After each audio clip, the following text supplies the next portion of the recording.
Hello everyone, I am Srishti Tyagi. Welcome to my YouTube channel Srishti science classes.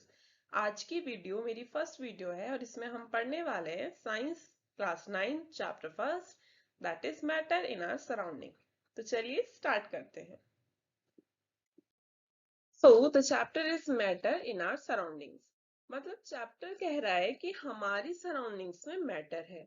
Okay, but matter है क्या? What does the word matter mean?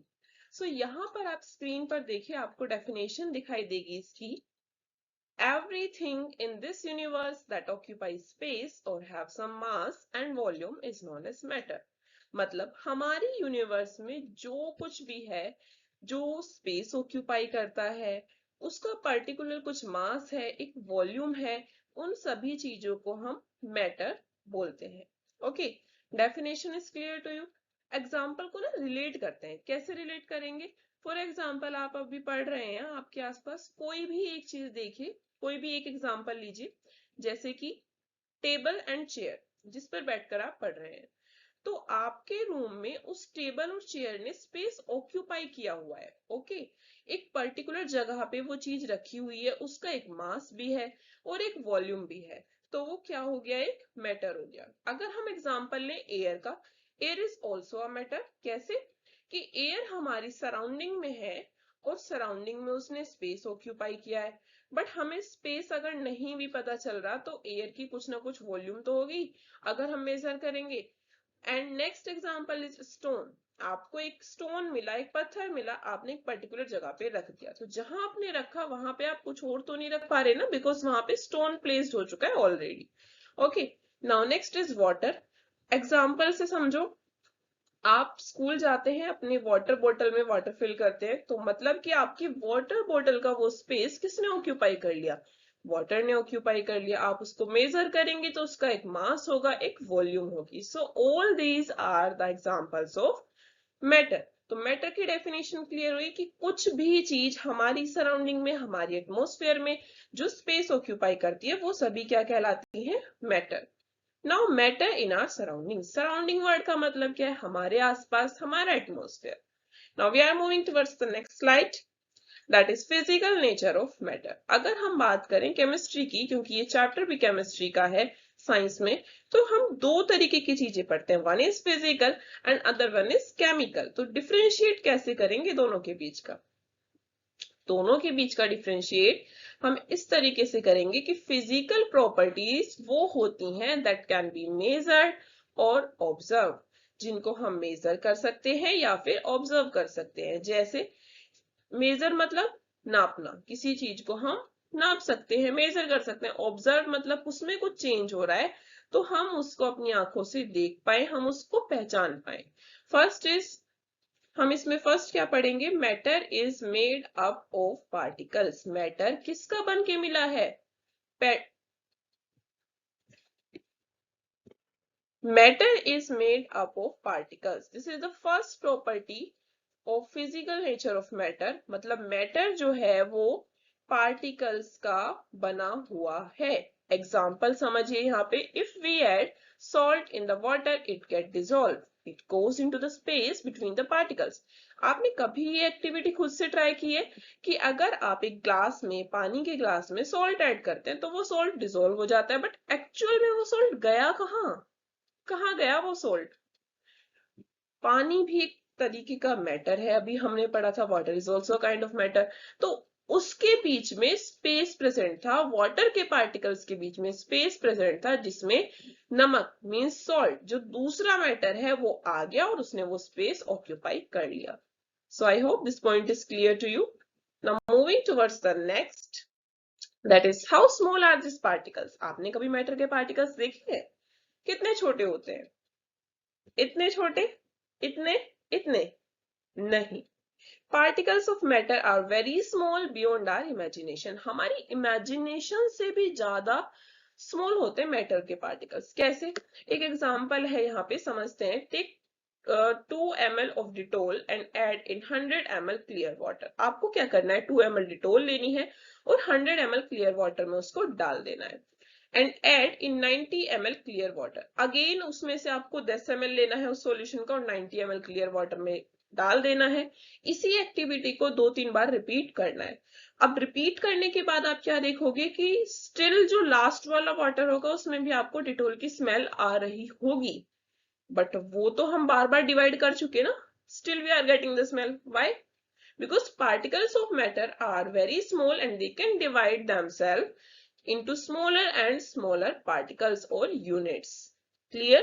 तो मतलब वो बहुत छोटे होते हैं beyond our imagination, और वो अपने आप को डिवाइड कर सकते हैं, वो डिवाइड की प्रॉपर्टी को फॉलो करते हैं। ओके, नाउ यहां पर हम पढ़ने वाले characteristics of particles of matter. ठीक है, हमने ये पढ़ लिया प्रॉपर्टी में कि जो मैटर है वो पार्टिकल्स का बना हुआ है, लेकिन वो पार्टिकल्स कैसे होते हैं? क्या वो हमें चलते हुए दिखाई देते हैं? किस तरीके के होते हैं? तो हम उन पार्टिकल्स की कैरेक्टरिस्टिक्स को यहाँ पर पढ़ेंगे। First, second and third, 3 columns are there. तो किस किस बेस पे हमने उन्हें डिस्टिंग्विश किया है? Space between them, continuously moving, attract each other, enough space between the particles of matter, matter के पार्टिकल्स के बीच में काफी स्पेस रहता है। ठीक है, एक्टिविटी में मैंने यहाँ पे लिखा है मेकिंग नींबू पानी। फॉर एग्जाम्पल, अगर आप नींबू पानी बनाते हैं, लेमोनेड बनाते हैं, तो उसमें आप लेमन ऐड करते हैं, सॉल्ट ऐड करते हैं, शुगर ऐड करते हैं इन अ ग्लास ऑफ वाटर। तो वो सब चीजें डिसोल्व हो जाती हैं, हमें अलग से सॉल्ट नहीं मिलता, अलग से हमें लेमन नहीं मिलता। क्यों? क्योंकि वो वाटर के अंदर जो स्पेस था वो उन्होंने ऑक्यूपाई कर लिया। क्लियर? तो मैटर के बीच में, पार्टिकल्स के बीच में स्पेस है, ये पॉइंट क्लियर हो गया होगा। Now next point is continuously moving.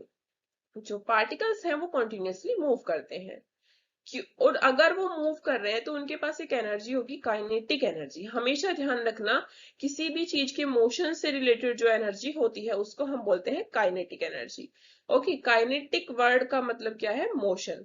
Now next point in this, temperature increase, motion increase. अगर टेम्परेचर इंक्रीज होगा तो मोशन भी इंक्रीज होगा। कैसे? अगर मान लो आप अपना एक हैंड लेते हो और बिल्कुल तेज बॉइलिंग वाटर में उस हैंड को डाल देते हो, उबलते हुए पानी में, तो क्या होगा? एकदम से गर्म लगेगा, हाथ इस तरीके से मोशन करेगा। तो मतलब टेम्परेचर बढ़ता है तो मोशन भी बढ़ने लगता है। Next column, attract each other, particles have a force of attraction which keeps them together. Matter के पार्टिकल्स के बीच में एक फोर्स ऑफ अट्रैक्शन होती है जो कि उन्हें एक साथ रखती है, बांध कर रखती है, जिसकी वजह से सॉलिड को हम एक पर्टिकुलर शेप में देख पाते हैं। उसके पार्टिकल्स इतनी तेजी से मूव नहीं कर रहे कि वो बाहर निकल गए, कि टेबल का एक पैर अलग गायब हो गया, एक अलग गायब हो गया, नहीं। एक फोर्स ऑफ अट्रैक्शन उन्हें एक साथ रखती है। Strength of attraction of force very करेगी मैटर टू मैटर, वो हम आगे पढ़ेंगे। बस यहाँ पे आपको मैं थोड़ा सा उसका इंट्रो बता देती हूँ। जैसे स्ट्रेंथ ऑफ अट्रैक्शन अगर मैं बात करूं कि फोर्स कितनी ज्यादा अट्रैक्शन होगा उसके अंदर, तो सॉलिड में सबसे ज्यादा होगी, क्योंकि सॉलिड की फिक्स शेप होती है। ठीक है, लिक्विड में थोड़ी कम होगी एंड गैसेस में और भी ज्यादा कम होगी। वर्ड का मतलब क्या है? Motion. Now next point in this, temperature increase, motion increase. अगर टेम्परेचर इंक्रीज होगा तो मोशन भी इंक्रीज होगा। कैसे? अगर मान लो आप अपना एक हैंड लेते हो और बिल्कुल तेज बॉइलिंग वाटर में उस हैंड को डाल देते हो, उबलते हुए पानी में, तो क्या होगा? एकदम से गर्म लगेगा, हाथ इस तरीके से मोशन करेगा। तो मतलब टेम्परेचर बढ़ता है तो मोशन भी बढ़ने लगता है। Next column, attract each other, particles have a force of attraction which keeps them together. Matter के पार्टिकल्स के बीच में एक फोर्स ऑफ अट्रैक्शन होती है जो कि उन्हें एक साथ रखती है, बांध कर रखती है, जिसकी वजह से सॉलिड को हम एक पर्टिकुलर शेप में देख पाते हैं। उसके पार्टिकल्स इतनी तेजी से मूव नहीं कर रहे कि वो बाहर निकल गए, कि टेबल का एक पैर अलग गायब हो गया, एक अलग गायब हो गया, नहीं। एक फोर्स ऑफ अट्रैक्शन उन्हें एक साथ रखती है। Strength of attraction of force very करेगी मैटर टू मैटर, वो हम आगे पढ़ेंगे। बस यहाँ पे आपको मैं थोड़ा सा उसका इंट्रो बता देती हूँ। जैसे स्ट्रेंथ ऑफ अट्रैक्शन अगर मैं बात करूं कि फोर्स कितनी ज्यादा अट्रैक्शन होगा उसके अंदर, तो सॉलिड में सबसे ज्यादा होगी, क्योंकि सॉलिड की फिक्स शेप होती है। ठीक है, लिक्विड में थोड़ी कम होगी एंड गैसेस में और भी ज्यादा कम होगी। Next topic is states of matter. यहाँ पे हम पढ़ेंगे स्टेट्स ऑफ मैटर के बारे में। 3 स्टेट्स यहाँ पर हमें पढ़नी है, solid, liquid and gas.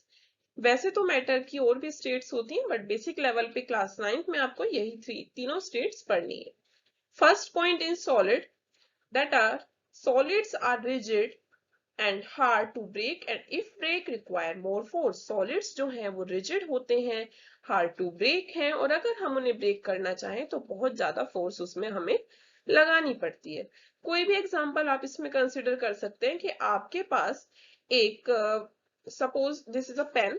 Pen है तो क्या आप इसको ऐसे खींच के तोड़ सकते हैं? नहीं. आपको अगर इसे तोड़ना है तो आपको फोर्स लगानी होगी.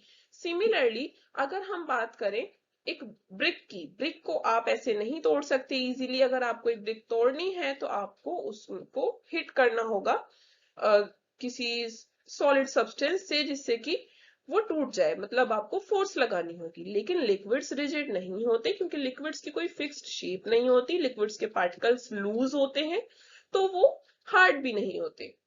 गैसेस के पार्टिकल्स के बीच में बहुत ज्यादा स्पेस प्रेजेंट होता है जिसकी वजह से वो भी रिजिड नहीं होते. Okay, now the next point in solids, particles are very close to each other. अगर वो स्ट्रोंग है तभी तो है क्योंकि वो सारे एक साथ हैं. पार्टिकल्स क्लोज रहेंगे, हम जितना ज्यादा एक साथ रहेंगे मिलकर रहेंगे हमारी स्ट्रेंथ उतनी ही ज्यादा बढ़ जाती है. You know very well.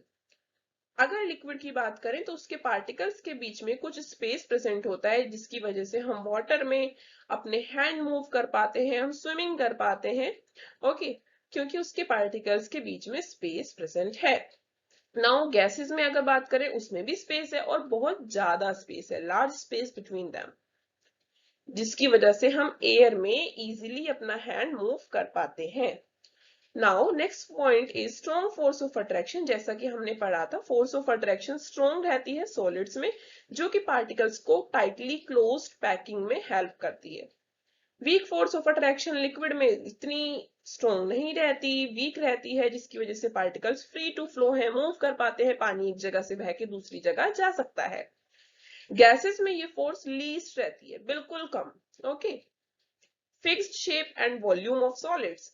Solids की एक फिक्स शेप रहती है, आप देखोगे टेबल की एक फिक्स शेप है, चेयर की एक फिक्स शेप है, वो फ्लो नहीं कर रहे वाटर की तरह. ओके, और उनकी वॉल्यूम भी फिक्स रहती है. लिक्विड्स की अगर हम बात करें तो लिक्विड्स की शेप फिक्स नहीं रहती बट उनकी वॉल्यूम फिक्स रहती है. अगर मैं लिक्विड लूं इस बॉटल में और इस ग्लास में तो दोनों की शेप चेंज हो सकती है लेकिन पानी रहेगा उतना ही जितना है, मतलब उसकी क्वांटिटी चेंज नहीं होगी. क्यों नहीं होगी? अगर 100 ml है तो मैं चाहे ग्लास में लूं चाहे बॉटल में, that will be 100 ml same. But gases के केस में ना तो शेप फिक्स है और ना ही वॉल्यूम फिक्स्ड है. तो तीनों के बीच में ये बेसिक डिफरेंस के पॉइंट्स आपको क्लियर हो गए होंगे.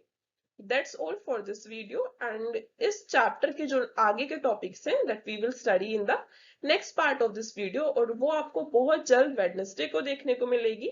अगर ये वीडियो आपको अच्छी लगी हो, हेल्पफुल लगी हो, आपको नॉलेजफुल लगी हो तो please subscribe my channel and also hit the like button. Thank you for watching.